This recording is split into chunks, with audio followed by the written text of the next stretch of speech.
같은 유상증자인데 어떤 종목은 급락, 어떤 종목은 오릅니다. 차이는 딱 4가지: 방식, 금액, 할인율, 용도입니다. 공시를 보자마자 어떻게 판단해야 되는지 지금부터 정리해 보겠습니다. 자, 유상증자가 발생하면서 RS 오토메이션이라는 종목이 장중 25% 급락을 했습니다. 이유는 8월 29일자로 유상증자 발표가 있었기 때문에 바로 투자자들이 유상증자만 발생하면 악재라고 받아들이면서 종목의 주가를 이렇게 패대기 치면서 시장가 매도로 이어졌기 때문에 장중 음봉이 매우 크게 나타나면서 하락을 했습니다. 그런데 말입니다. 재밌는 거는 바로 그 전날 8월 28일 기준으로 로보티즈라는 기업이 똑같이 유상증자를 발표했습니다. 유상증자를 발표했는데 로보티즈라는 종목은 금요일 7% 하락 출발한 이후에 결국은 장중에 반등하면서 마감이 됐고요. RS 오토메이션은 25% 급락하면서 크게 하락 마감을 했다라는 차이점입니다.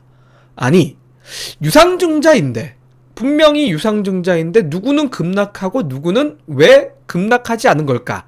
여기에 대해서 투자자들이 좀 혼란을 겪게 됩니다. 일반적으로 시중에 알려져 있는 건 유상증자는 악재다. 아니야, 유상증자 안에서도 주주배정 유상증자, 일반 공모 유상증자는 악재고 3자 배정 유상증자는 호재 아니야? 이렇게 조금 단편적으로 알고 계시는 분들이 있는데요. 오늘 그 부분에 대해서 조금 알아보도록 하겠습니다. 자, 그래서 저는 유상증자가 발생했을 때 주가에 미치는 영향은 크게 4가지라고 봅니다.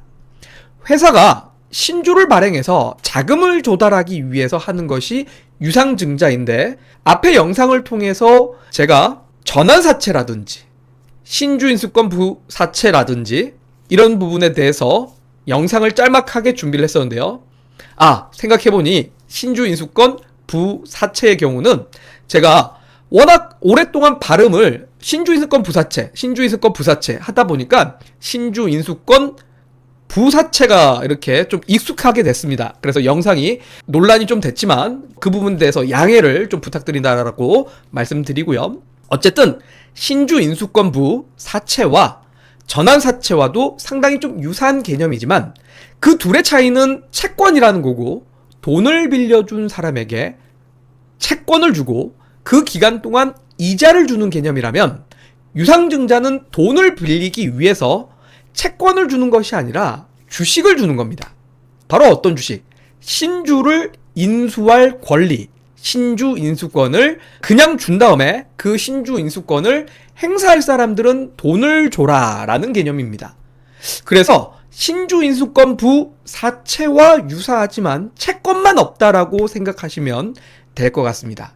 그래서 유상증자를 볼 때는 우리가 크게 이 4가지 방식, 금액, 할인율, 용도를 봐야 되는데, 일단은 방식에 대한 부분에 있어서는 크게는 주주배정 유상증자, 일반 공모 유상증자, 제3자 배정 유상증자가 있습니다.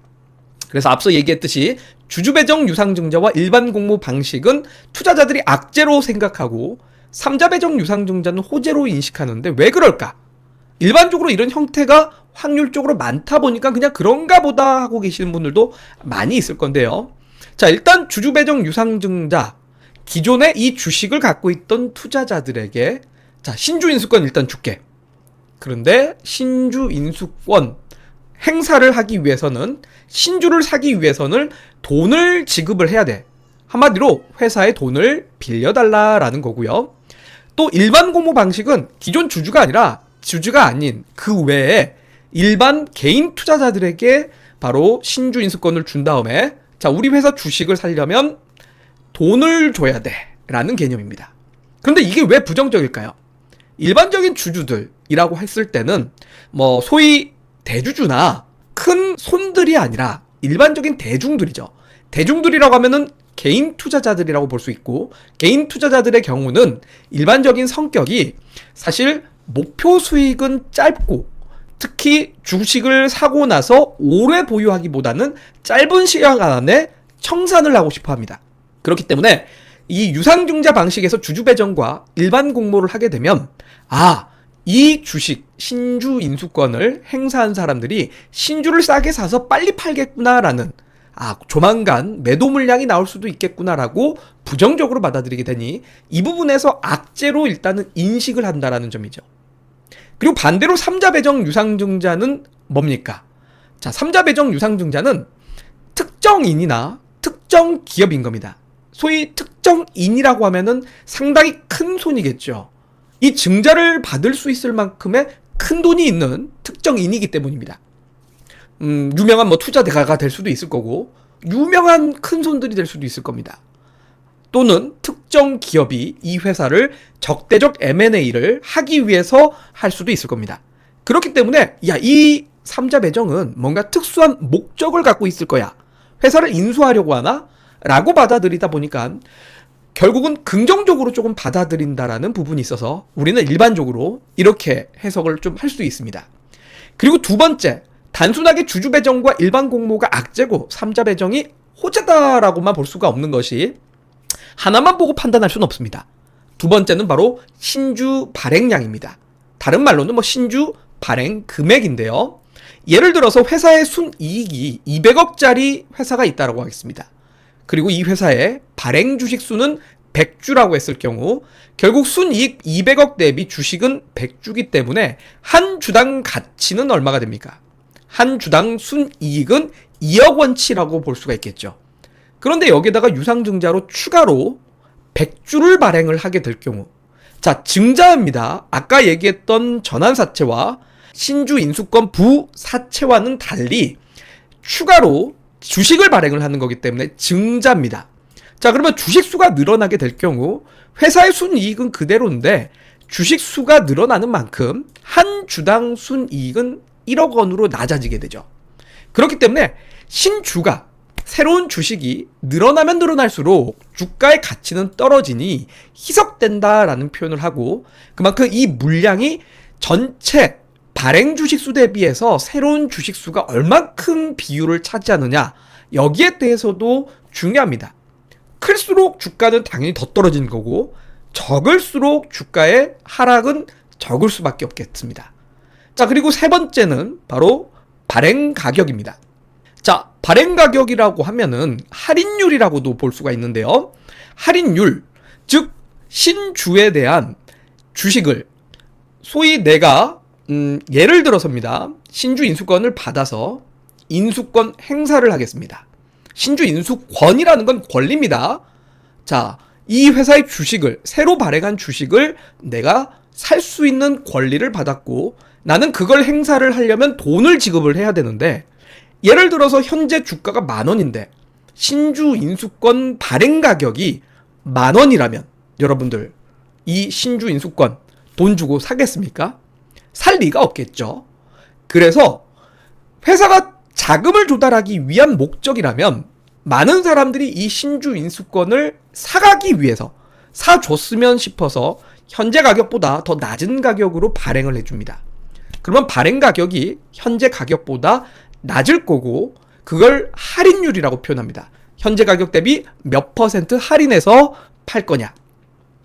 자, 할인율이 높으면 높을수록, 즉 현재 주가보다 발행 가격이 낮으면 낮을수록 신주 인수권을 행사하는 사람들이 많을 거고 유상증자는 성공을 할 겁니다. 하지만 반대로 이 회사의 주식을 갖고 있는 사람들은 어떤 느낌을 받을까요? 야, 저 사람들은 현재 주가보다 더 낮은 가격에서 사가지고 저거 팔면은 수익인데 이거 매도 물량 나오는 거 아니야? 네, 이렇게 받아들일 수밖에 없기 때문에 발행 가격이 낮으면 낮을수록 유상증자는 성공하지만 기존 주주들에게는 불안감에 의해서 에라이 먼저 던져야겠다 싶은 매도가 나올 수밖에 없습니다. 자, 그래서 할인율이 높으면 높을수록, 발행 가격이 낮으면 낮을수록 더 큰 악재로 받아들일 수 있다라고 보시면 될 것 같고, 자, 그 다음에 네 번째가 바로 발행 목적입니다. 자, 증자라는 건 왜 할까요, 여러분들? 유상증자. 결국은 회사가 자금 조달을 하기 위해서입니다.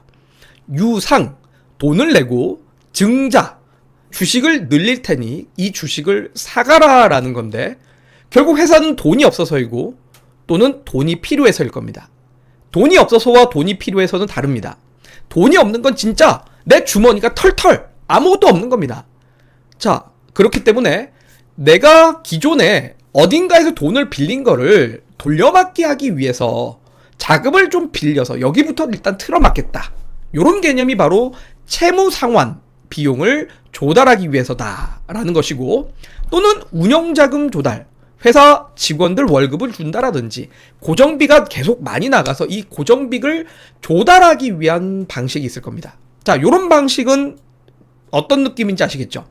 내 주머니에 돈이 없는 겁니다. 악재로 받아들일 수밖에 없는 요소고요. 반대로 돈은 그래도 좀 있는데 더 큰 돈이 필요해. 왜? 이 회사를 설비 투자를 해서 더 확대하기 위해서 설비 투자, 공장을 짓는다라든지 투자 확대를 한다라든지 신규 사업을 한다라든지 다른 기업의 지분을 인수해서 인수합병을 한다라든지 지분 취득을 한다라든지 이런 것들은 긍정적으로 받아들일 수가 있습니다. 자, 그래서 우리는 지금 유상증자에서 크게는 4가지를 봐야 된다라는 것을 제가 이야기 드렸습니다. 혹시 다시 기억하실까요? 첫 번째는 증자 방식이고, 두 번째는 신주 발행량입니다.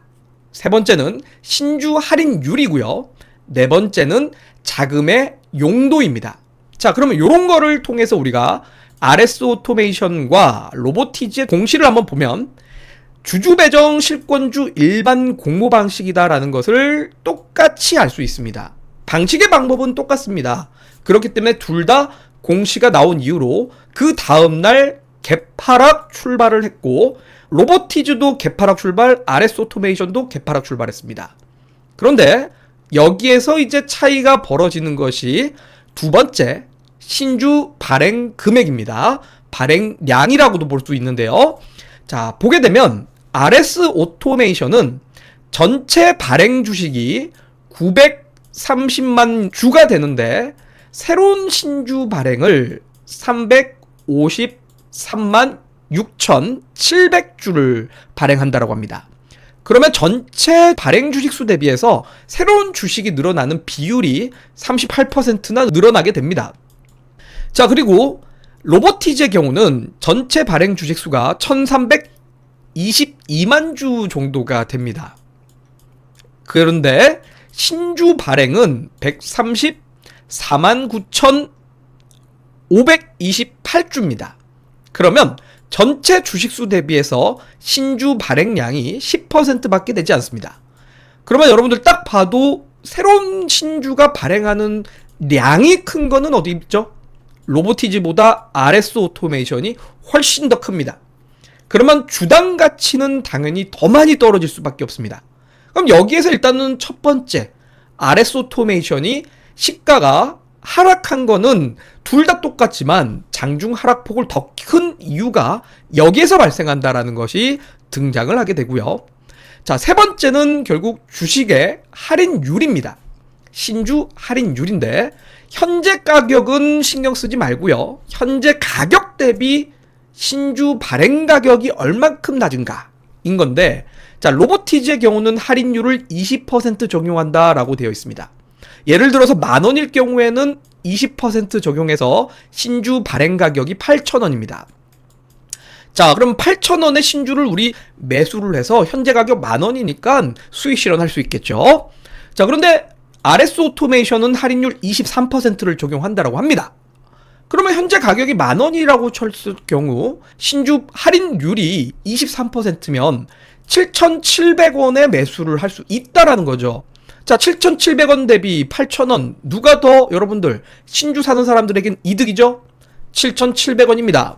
반대로 기존에 갖고 있던 사람들에게 불안한 가격은 얼마입니까? 역시 7,700원입니다.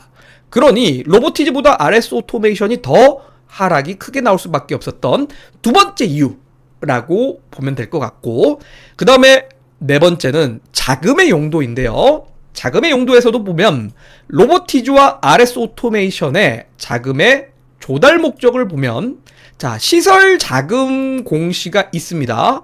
자, 회사를 확대하고자 하는 금액은 있습니다.